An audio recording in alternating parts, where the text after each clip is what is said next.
Welcome to the official Colorado Sports Hall of Fame podcast. I'm David Plati. And I'm Jim Saccomano. The two of us have 90 years of experience combined working in Colorado sports.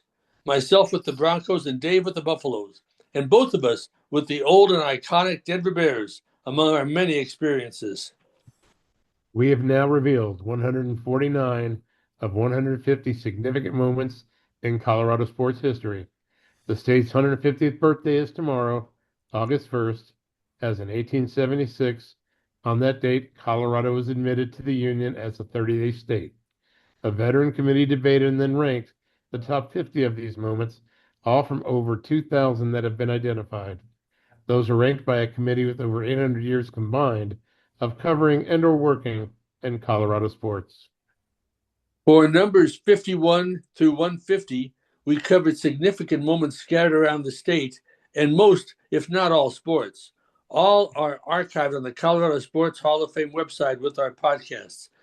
Just go to coloradosports.org, click on the menu bar, and then top 150 moments or podcasts.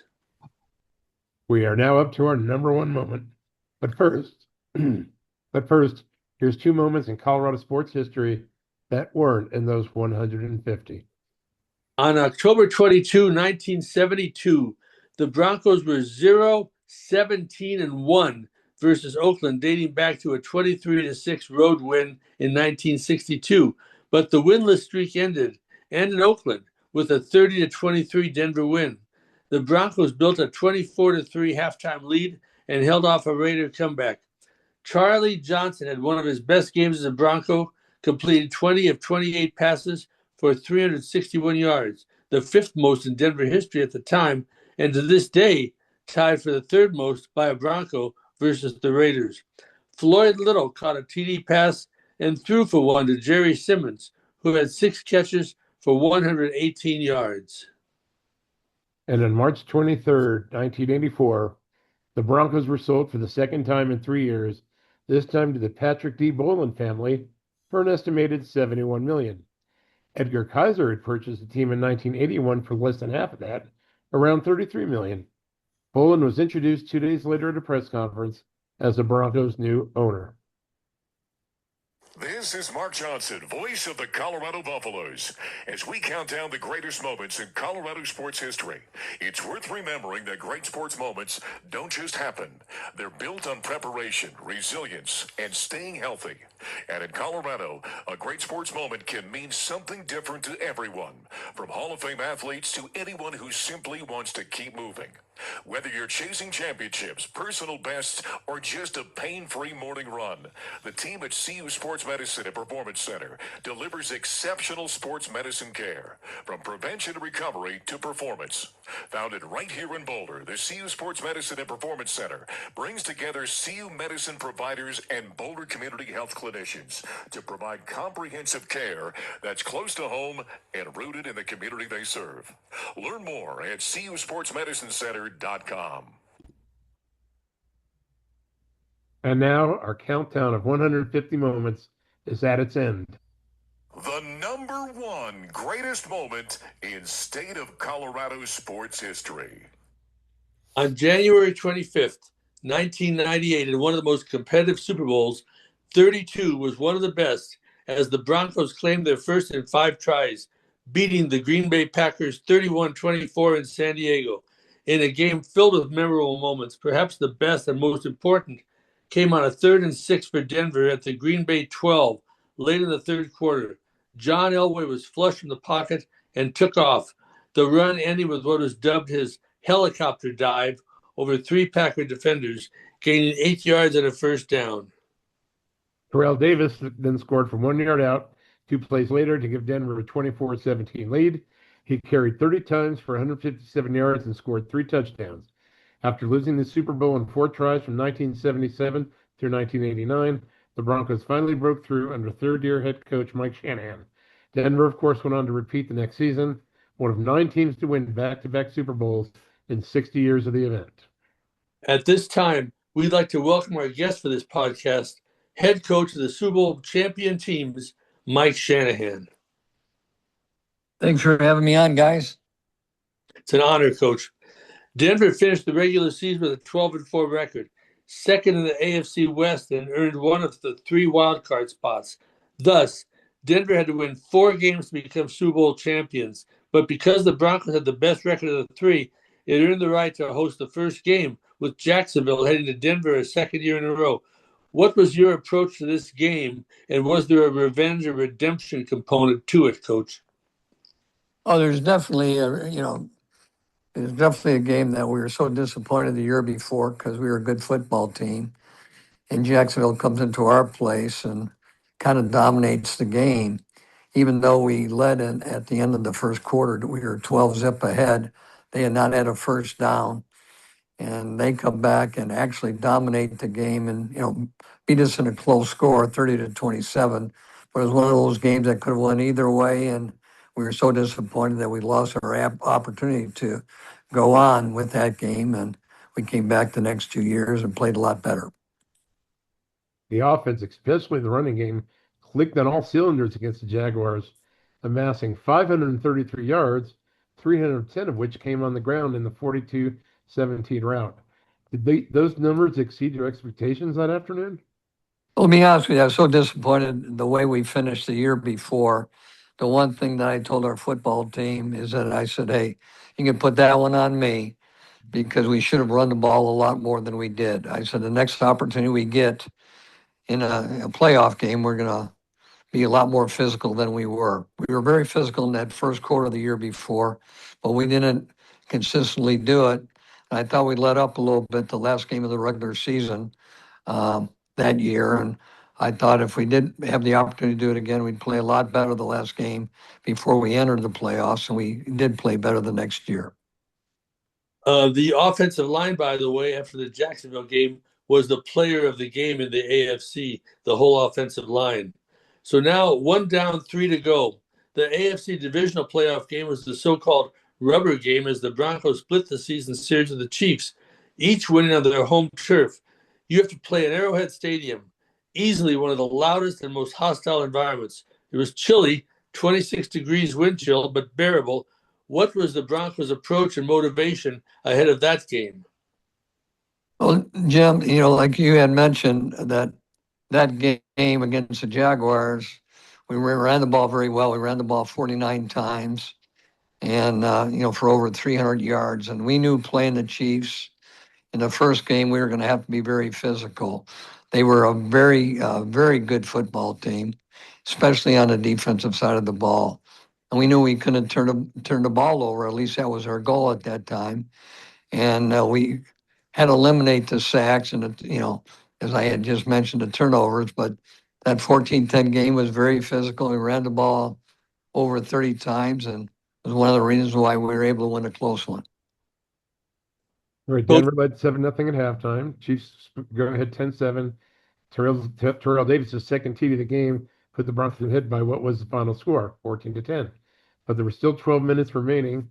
Kansas City had the ball 3 times after that, stifled each time by the Bronco defense. The last ending on a 4th down pass from the Bronco 20 that was batted down in the end zone with 19 ticks left in the game. 10 situations. Can you recall those moments? No, I can. I can actually remember Ed McCaffrey making a big time reception. I believe it was like 47 yards, somewhere in that area.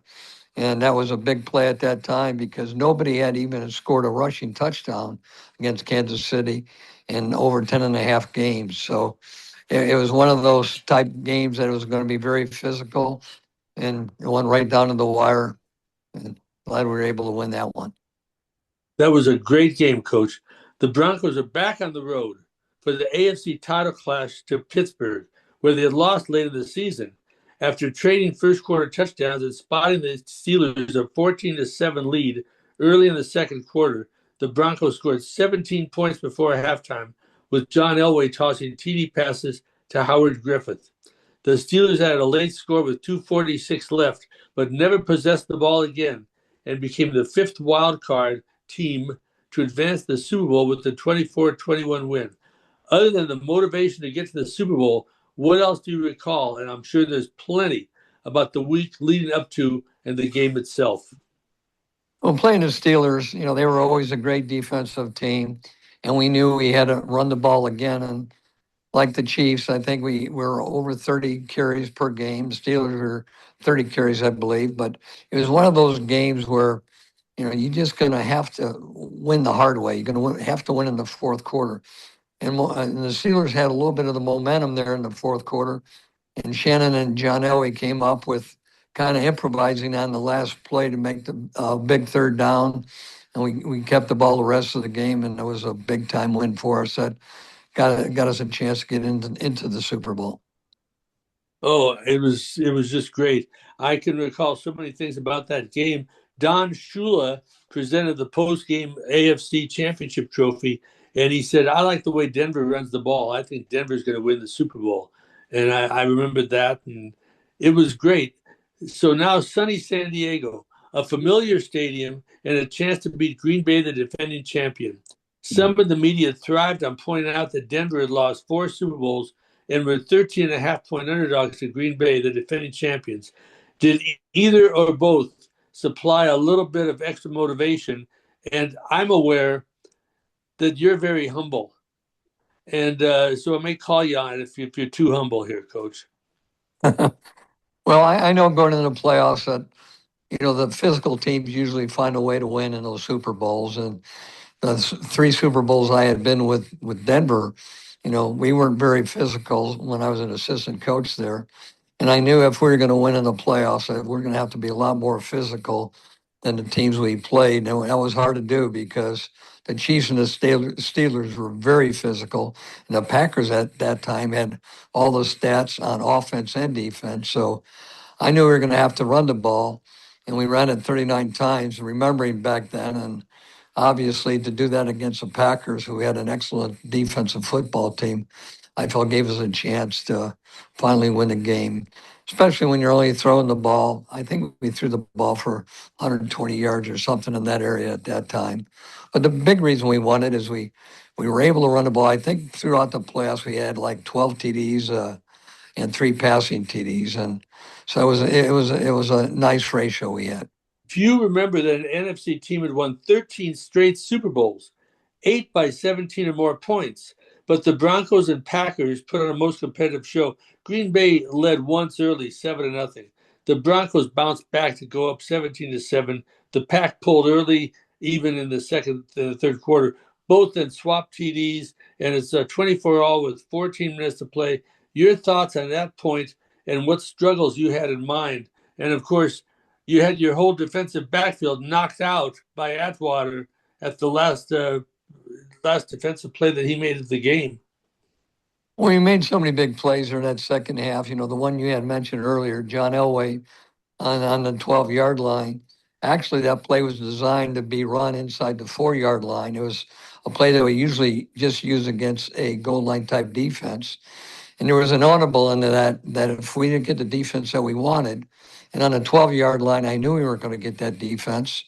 But John Elway, instead of taking a 3-step drop on a quarterback draw, he took a 5-step drop to let those linebackers get a little bit deeper.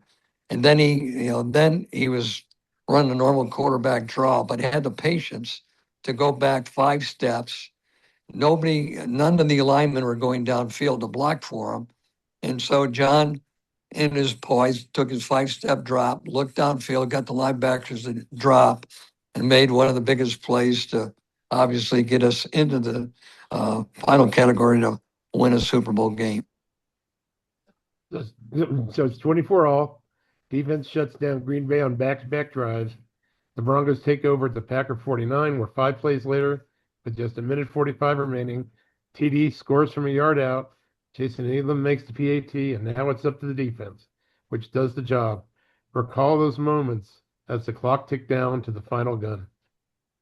Well, we just knew going down to the wire, anytime you lose 3 defensive backs and you're actually questioning what you should do, because if you do what we did, we brought everybody to put pressure on Favre, and he had to throw it very quickly. And John Mobley was in the perfect position to knock it down, and the rest is history. Tremendous. Terrell Davis, the game's MVP, 157 yards rushing, scored 3 touchdowns, yet he missed most of the second quarter with a migraine headache. what did that tell you about him? And that was one where I called the sideline and I said, "What is the deal with Terrell?" And Antonopoulos said, "He has a migraine, but he's coming back." And I said, "Well, what do you mean he's coming back?" And he said, I said, "What else can you tell me?" He said, "He got kicked in the head." So I announced to the press that Terrell Davis just got kicked in the head and he's coming back in the game. And that lasted until the third quarter, when Jim Gray said it's a migraine. But wow, what does that tell you about Terrell? You know, what was really interesting there, Jim, is that after the second half started, and Terrell gets the ball on the first time on a pitch, and he's going downfield and he fumbles, he gets hit. And most guys would lose their poise, especially when you don't play the second quarter. You come in the first play, you turn the ball over, and that was it. His mindset was, hey, we're going to win this game, and I'm going to win it. And that's the way he played. His consistency through that whole game was unbelievable, and his will, especially after that fumble, to play with the poise that he had, was one of the big reasons why we won the game. You know, Terrell is one of the two Super Bowl MVPs from the same high school in San Diego. He and Marcus Allen went to the same high school. You know, it's so funny because actually having a chance to coach Marcus Allen, he was one of my favorite players of all time. Of all the places I've been at the collegiate and professional level, I had not been around a guy like Marcus until I had a chance to coach him back there in '88. And so to hear that and get a guy like Terrell Davis and think about they went to the same high school was just an unbelievable possibility for me to experience those two guys. In retrospect, what did it mean personally to you to be part of bringing finally the city of Denver its first, well, actually its first two Super Bowl championships? Well, to be honest with you, it just told you what type of players that we had. First of all, you got a guy like John Elway. And, people don't realize, John was a guy that, everybody knows he's the first pick of the draft and how talented he was and how far he could throw it and do all the things. But what people didn't really believe is how he led people. He would give everybody a chance, regardless of the mistakes that they made. He would be so positive.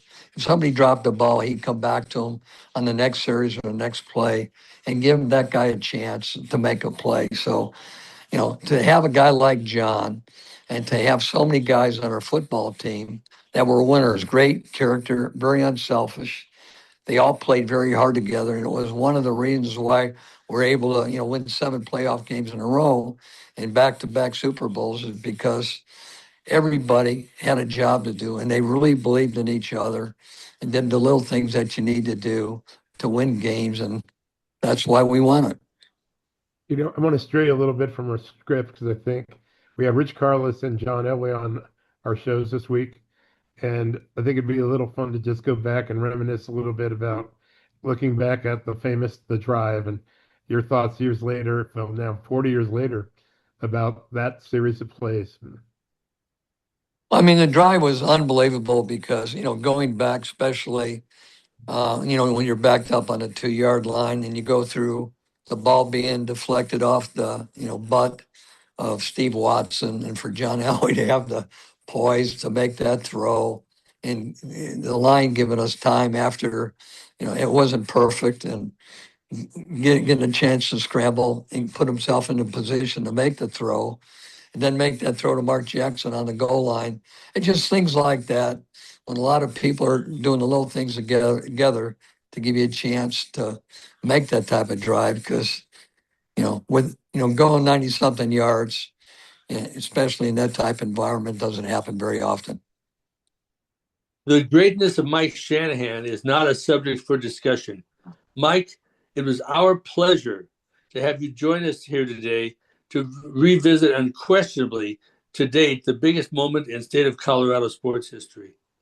Well, thank you, guys. The one thing that I'd like to just point out is that it is so nice to be able to coach a team when you have so many guys that have so much character and everybody played as a team. And that's one of the reasons why we were able to do what we did 2 years in a row, is because of the character of the guys on the team. Everybody playing for each other is actually such a great experience for me to be around people that could achieve that type of goal and do it together. And the coach. We had a great coaching staff, I'm telling you that. Everybody did their job as a staff, as well as the players. And the great thing that we had, you being one of the key nucleuses for it, everybody doing their job and doing it the right way, and very, very unselfish people, all wanting to win and do things the right way. And that's why we were able to accomplish what we did 2 years in a row. You know, Coach, we collected over 2,000 moments in state of Colorado sports history in conjunction with the sesquicentennial on Saturday. How cool is it that this was the number one moment, that first Super Bowl win, and you were a major force and part of it? Well, actually, it was so great is I had a chance that you guys asked me to be on. Not really sure initially what it was going to be about, but I went back to the 96, 97, 98 teams and our stars those years and the years and the records we have, like after 12, 13 games, and went through each starter, the guys that came in the next year and took over starting positions, but not many of them, but a few of them. It was so much fun to go back and think about all the great quality people that we had besides football players, and still great friends with a lot of them today. I got nothing else. Thank you, All right. Coach. I can't say enough. Although I got to say, you didn't hit some of the great motivational moments that when you had Stink bring in his ring and showed the ring from Washington, and he showed his ring to the players and said, "This is why we play." Uh, and when you said that we're going to play, you said we're going to play at. We've beaten Kansas City in Kansas City. We beat Pittsburgh in Pittsburgh. Now we just play in San Diego. We love that stadium. We love the city, etc. You didn't mention that we were 12.5 point favorite underdogs, 13-point underdogs to the Packers. And the guys left that room and said, "Oh, yeah, we're going to kill him. We're going to kill him." No, in fact, when you got guys that believe in each other, and you got number one, you got character. And when you got character, you got a chance to do things that most people can't do. But to do that, you have to be very unselfish. You have to play for each other. That team that people don't realize in 97, we had a bunch of players that were hurt, but nobody that missed a game. And if they did miss a game, it was for one or two games and they were back. Unless you have guys that play like that, it's hard to string a lot of wins together, and they were able to do that. I believe you had nobody on injured reserve all year, Coach. No, it's unbelievable. And if you look back at all the teams in the NFL and find out how often that happens, you're not going to find very many teams that did what we're able to do just from a health standpoint, especially in 97. You give a lot of credit to the Greek for that, don't you? Oh, without a question. That's what I'm saying. It's got to be a total team effort. You got to have your support staff. You got to be lucky enough to have a great owner. You have to have a great GM. You have to have everybody going in the same direction, and everybody that really doesn't care who gets the credit. And that's the only way you got a chance to win it.